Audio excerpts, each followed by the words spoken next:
Hey everybody, it's Deanna, and I am here on Deanna and Friends with my very special guest, Kelley Ashby. How are you, Kelley? Great. How are you, Deanna? Awesome. So Kelley and I have known each other for a while. She is, I know I'm going to mess this up now because it's like my morning has been crazy. Emotional intelligence coach, right? Yes, that is correct. Okay, correct, right? So she talks about emotional intelligence a lot and actually did a training for me in the Entrepreneur Society for all the members, which I am so grateful for. So I wanted to have Kelley come back on and, as you know, getting my friends together to just talk about what's going on, because all of our lives have been pretty much turned upside down and look a lot different than they did a month ago. And we're all trying to figure out exactly how do we maneuver through this, right? I mean, how are things going with you over there? You're in South Dakota. Yep. And what is it like right now? How has your life and business changed? Oh, goodness. Fanny. Well, I certainly, doing trainings, preferably face-to-face or one-on-one coaching face-to-face, it certainly has impacted my business. So I've had a couple of trainings have to postpone because they were both on college campuses. And obviously, we know what happened on college campuses. And was this close to a couple of contracts getting signed, and some of those, pump the brakes, have to just wait. And so it's been impacted. So actually what I've been having to do, or what I've been doing, is scrambling to get as much as I can online, and offering a couple of webinars here in the next couple of weeks. So kind of giving myself a crash course in some of this technology. And you'll laugh at this. I did my first live earlier this week. I know. I saw that. I heard you told that to me. That's awesome. How did it go? Because I know people are afraid to go live. Yeah, it went well. The thing is, and how it relates to what we're talking about is, the technology itself, especially when I'm a first timer at doing something that relates to technology, that in and of itself already fires off my danger detector. I'm on threat mode big time just with the technology part, and then having to get my brain, organized enough to sound articulate. That's just an added layer to it. And so I think that, even if people aren't facing the challenge of technology, but I know a lot of people are having, to work remotely and use Zoom maybe for the first time, we're all under a lot of stress right now. And so that stress, that added stress, whether it's, having to work from home, also having your spouse or partner working at home, also having the kids at home, that's just, a lot. And being able to prevent your brain from being hijacked is kind of what I've been referring to it lately. I think that's a good way to refer to it. Yeah, I mean, it does feel like that, so that you can maintain your productivity. And so I've been reading a lot of things. Actually, somebody from one of your groups suggested this one, micro resilience. I can't move it the right way. It's got some great tips in it, and some of the webinars that I've been grabbing my attention have been related to, okay, how do we manage kind of the chaos that we're all living in right now? So how do we? Because for me, it's not that big of a change, to be really honest. It really isn't, but it is for my clients. And it is for a lot of friends and family members that I know. It's a big change. Like you said, homeschooling and being stuck in the house. And some people who are not used to working from home are now working from home. Yep. So how can we be resilient right now and maintain this productivity? Like, what do we do? Yeah, well, and I don't know how many people are on today that have heard me talk about the neuroscience behind emotions, but I'll do a Cliff Notes version of it, I guess. Would that be okay? Go for it. Yeah, heck yeah. Okay. So when I refer to our brain being hijacked, what I'm talking about is any time that we experience an event, whether it's the current event of uncertainty or even trying to interact with another person, the amygdala, the part that's in our emotional part of our brain, immediately sizes up that situation, whether that's a friend or a foe, a positive, a reward experience, or a threat and a negative experience. And so that goes back to how we're biologically wired, clear back to when we lived in the caves, as far as that survival instinct and that survival need. And there's nothing we can do about how we're biologically wired, but that doesn't really serve us well now that we don't live in the caves, but it still exists. And so what it does is it immediately sends a signal to the thinking part of our brain. The thinking part of our brain decides, how are we going to behave or respond? What are we going to say? What decision are we going to make next?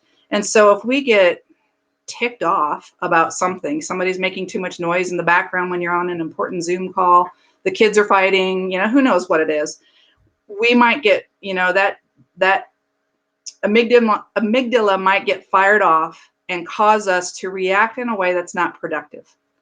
And so whether that means we're going to, scream at the kids, scream at the, spouse or significant other about, hey, shut up, Right. what have you, but always thinking through what's the impact that I want to have. And am I going to escalate this in a negative way, or am I going to solve the problem? And so what I always talk about is try to prevent the thinking part of your brain and the part that controls your behaviors from being hijacked. And what that means is pushing pause and refocusing the brain. Don't allow it to get hijacked, and redirect it in a way that's going to bring about the impact that you want to have. All So right. for me, Hang on though. Hang on. And then I'm like, now But- that sounds great, right? It does, Yeah. right? But when you are in that moment and your brain is being hijacked, and you are in a funk and life is upside down, like, how do you really do that? Like, what are some ways to get that control back that we can actually do? Because it when you're in that funk, it's hard to get out of that funk. I mean, it really is. It's hard to shift that. You might know what to do, but it's hard to actually do it.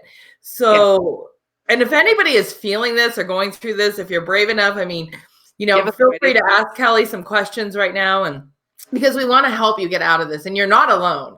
All of us are feeling out of sorts. I call it the blahs because I've been blah. Right. It's like, I need my people because I like being around people, and so I've been feeling blah, but some people are really feeling frazzled and more anxious. So, all right. So now go ahead. Well, and I'm certainly right in there in that ballpark with you. In fact, I just the other day, I think it was probably Wednesday, I had some well, I did my live, that was one thing, and then I had some things sprinkled throughout the day. But at the end of the day, I was talking to my spouse and just saying, I just feel like I had zero productivity today. I don't even know where I couldn't even tell you what I accomplished. And that creates anxiety for me. Yes. It's like I'm very much a tasky person. I need to scratch things off the list. Yeah. And so when I'm in this funk that you're talking about and not being able to be productive, that fires off my, you're doing something wrong, part of my brain, and get it back together so you can get something done. So what I do is I've recognized that I need to set some boundaries. So boundaries might mean taking control over my calendar. And I don't know how much, if any talk has been done about, trying to really wrangle your calendar so that you can control when you're looking at email, when you're getting sucked into social media, but like trying as hard as you can to close those things down and have set times for that. That's one way of setting boundaries. Another way is if there are times, like for example, when I need to record, my spouse is going to be working from home starting Monday. And so when I need to record some of my content, I have to have it quiet. And so we're working and negotiating, what days are you not going to have any meetings on Zoom so I can count on the house being quiet so I won't have any background noise, especially setting our dog off and barking and that kind of thing. So that's another way. Also creating, a good space around you to stay organized so that you can be as productive as possible. So boundaries could be lots of different types of boundaries. So it's negotiating the quietness in the house, or when you're going to have meetings and when you're going to go teach the kids, negotiating some of that kind of stuff so that you can count on this set amount of time to really be at the top of your game as far as productivity is concerned.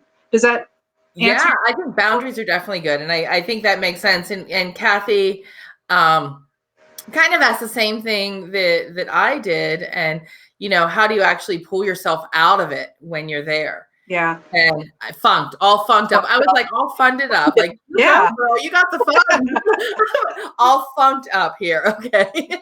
Well, it does take some, it is the awareness piece, certainly the awareness. You got to know that what's happening and know that it's how you're wired as far as your body reacting to the danger that it's sensing with the chaos and the uncertainty. I mean, uncertainty is one of those scarf factors that I've talked with y'all about before. And we are living under a lot of uncertainty right now. We don't know when, we're going to be able to leave our houses and go interact with our loved ones and our family and friends. We don't know if this is going to rebound and we're going to be facing this again, in a few months. And so the awareness piece is key. And so, the knowing how our brain is wired, then stopping the hijacking. Because it's like, if I know this bad thing happens, my brain's going to want to take me down that spiral and down that drain. And so then it takes what is the willpower within me to say, okay, I'm going to get up and take a walk outside. I might need to change my environment. I hear somebody. Are those here? Biggie? I think FedEx is here. Oh yeah. Or UPS. So this is going live, and that's what happens. I don't know about you guys. I am shopping online a lot more. Hold on. Yeah. Let me stop him. Keep rolling. I'm going to get him quiet real quick. Okay. So like for me, I need to sometimes just change what I'm doing and get up and go for a walk outside. So get some fresh air, change what I'm doing. I really enjoy doing some yard work. So sometimes I'll just go out back and start doing something that's physically engaging. Maybe it'll mean, I'm going to take a time out and go exercise. Just something that I know will be good for me, that will hopefully contribute to me feeling better and pulling me out of that funk. The other thing is, I think a lot of people know when they're in the mood to do like intense type of thinking, like things that would require decision making, like complex decision making. For me, sometimes it's writing. I need to be in that right frame of mind. And so being that's pretty good. Did you see that? I gotta share that too, because you know what? That is funny. If anyone wants to, feel free. I love it. For me, I know when I'm not in that right mindset for writing, that I need to do something else that isn't so intense, that uses that part of my brain. So knowing yourself well enough and knowing what your schedule, what your timing is. If you're a morning person, get up right away and get going on it. If you're not, then, timing those, prefrontal cortex parts of your work to the right time of day. Yeah. I have found walks when going for a walk really has helped me. And I'm a writer, like I'm a journaler. I love to journal as well, but journaling isn't getting it for me right now. I mean, I still journal and I do my gratitude journal and I do all that, but I have to actually get out of the house and go for a walk. Now out here in Montana, I've seen like images of New York and I've heard how crowded the park is in New York. And if you're listening and that's what your park is like, well then stay home, find somewhere where nobody really is. Out here in Montana, nobody's really, I mean, it's more rural. So it's, I'm able to walk around my neighborhood and I'm not running into people or go up to the rims and walk up there. And that's really what I have found has worked for me, just to kind of shift a little bit. But I really do like the boundaries because I think boundaries are important anyhow in life.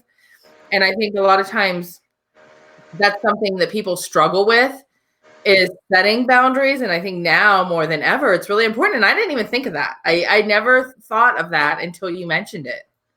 Yeah, it was like a light bulb went off for me because there were several types of boundaries that resonated.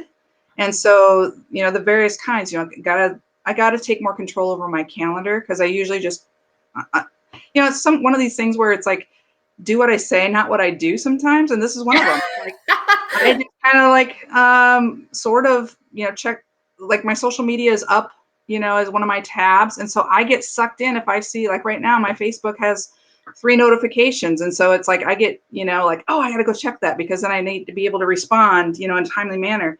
And what would be more productive, actually, I read that it takes 40 times longer to bring your brain back to focus if you allow yourself to get distracted by these things, which comes back to boundaries.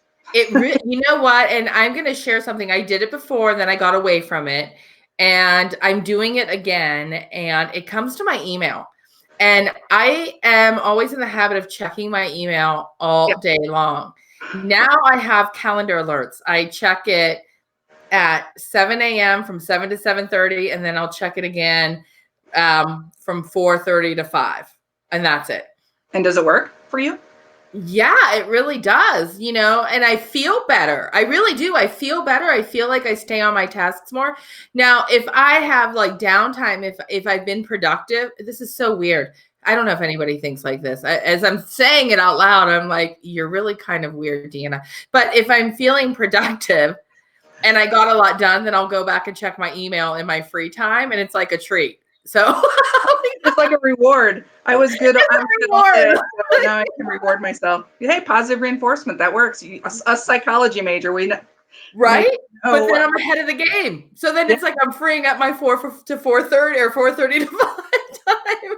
So then do you cut out early then? Like, do you actually reward? I'll still check it at the end. But yeah, and I will. That's good. I'll cut out if I'm done, if everything is done and email's up to date and the work that I had scheduled to do. Yeah. And then if I do anything else like to get done for the next day, then that just puts me, and that's really what has been happening since we've been like this. Like I've had more free time to focus on my business, which has been rewarding, and get ahead of a lot of things that normally, like I know when I would have it scheduled how far out, and now I'm like ahead of that curve, and it feels good because it feels like I'm more in control, right? Even though I'm kind of, we're all dealing with this stuff, but there is something, it makes me feel more productive if I get ahead of the game.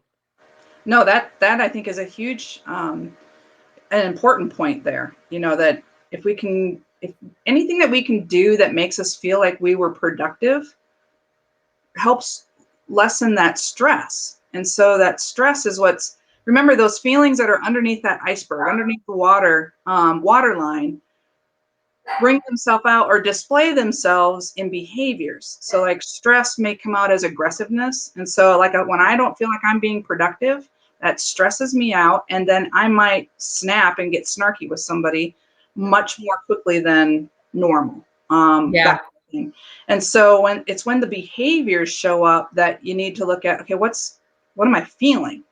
And how can I make a change with what I'm feeling? Whether that's, the ways that we've talked about building resilience before, the taking a walk, so being physically active, eating better. I know that I've got my water bottle here. Like I need to start drinking more water, less coffee. I've got my coffee cup here. Having somebody that we can talk to, even, especially those of you that are really into, socializing and relationships and miss your friends a great deal. Like for me, I'm kind of an introvert. And so you said not much has changed. In ways, not much has changed either with my daily life. But knowing that I can't, run down the interstate and go see my family and have dinner with them, my parents and my sister and those folks, that adds a layer of stress because I feel like I don't have control and I don't have the autonomy to make those choices. No, definitely. And I think another thing that's kind of helping, and I see more and more people doing this, is they're having happy hour via Zoom or online. Yeah. And I think that's great. I mean, nothing will ever replace personal interaction, being face to face with someone. Sure. But I do miss talking to people and engage. Of course, I get to do it because I keep having everybody on, and I love it. I mean, this is as much self-serving for me as being able to talk to you and to my other guests, as well as sharing this information. But no, I love these happy hours. And I love getting together with my friends. Yesterday, I got together with my friend at 3:00, and we had happy hour, and we just kind of talked. Now, normally we would go down to City Vineyard, which is a small little restaurant winery down here. Yeah. And we would have a glass of wine and talk. But yesterday we did it via Zoom, and it was great. It was nice, and I think we need that. Definitely, we need that. And one of the things I struggle with, and I don't know if other people that are listening to this now struggle with, is my folks are in their 80s and they don't have a smartphone and they don't have a computer, so I cannot I can talk to them, old school on the phone, but I can't see them. And so for me, a lot of how I size up how somebody really doing is for me to be able to just see them, see their eyes, see their facial expression, see their demeanor, to feel confident that their words are matching what their body language is telling me to make sure they're okay. So that's hard when you can't do that. Certainly, like you said, with the other folks in our lives that have the devices and the technology at their fingertips to be able to do that, that makes up for it. It's not the same, but it does help. Right. Sure. Yeah. Right. So I guess, because we're going to wrap it up here in about 5 minutes. But pretty much, if you are feeling in a funk and things are not normal, they're not normal for all of us. Right. So don't beat yourself up too bad. Just realize that we're all going through this. Yeah. And then 2 things that you can do is, I love it, right? Set up those boundaries. Definitely. Set up boundaries for whatever that means for you. Yeah. Whether set those up. Sorry, go ahead, Deanna. No, go ahead. Yeah, whatever that means or whatever that's going to work best for you. If it's the space that you need to be productive, juggling the timing of it with everybody else being at home trying to work and be homeschooled as well, or if it's controlling the calendar. Those would be some big things that you can do. Yes, definitely need to offer ourselves some grace. Absolutely. Yeah. Go easy on ourselves. Yeah. So true, Kathy. Thank you. Yeah, that is good. I'm glad you just shared that, Kathy, because we definitely do, for ourselves and for others. Mm-hmm. Right. So, and I just did the group coaching this past hour for the members of the Entrepreneur Society. And somebody in the group had made a comment that people are very forgiving. She went on her very first, she didn't go on her first live. She's been going live, but they're trying new things and new software and a little bit of glitches, not bad. But of course, we were talking about those glitches, and she made the comment that people are more forgiving right now. And I think so too. I think everybody just really wants to help each other and support each other. And we're all going through the same thing, some a little bit more than others, but yes, we need to offer grace to ourselves. It's easy to offer that to other people, right? But it's hard to offer that to ourselves a lot of times. So thank you for sharing that, Kathy. Thanks, Kathy. Yeah, that's good. That is good. So set up our boundaries and then find something that we enjoy to take our mind off of the funkism. Is that a new word? I love it. Yeah, whether that's changing up the pace, changing what you're doing, changing the environment. Definitely be mindful of how much sleep you're getting and those kinds of things. I know I've been actually having some trouble sleeping from time to time, and I know that's the anxiety, working away at me. And so go easy on yourself and do the best you can. I'll take a nap later today, maybe. Right? There you go. Yeah. No, I hope that was helpful. Yes, I think it was. And I appreciate you coming on. I always appreciate you coming on and sharing with everybody. So Kelley, thank you so much for coming. Everybody who's joining, thanks for joining in. If you do have questions, comments, words of wisdom, anything that may help, feel free to comment them below. If you're watching this on the replay, comment. If you've got any questions, we'll be sure to answer them. And again, thank you, Kelley. I appreciate you coming on. You bet. Thank you. I appreciate the invite. Take care. Have a good weekend. We'll see everybody. Enjoy your weekend. Bye-bye. Bye.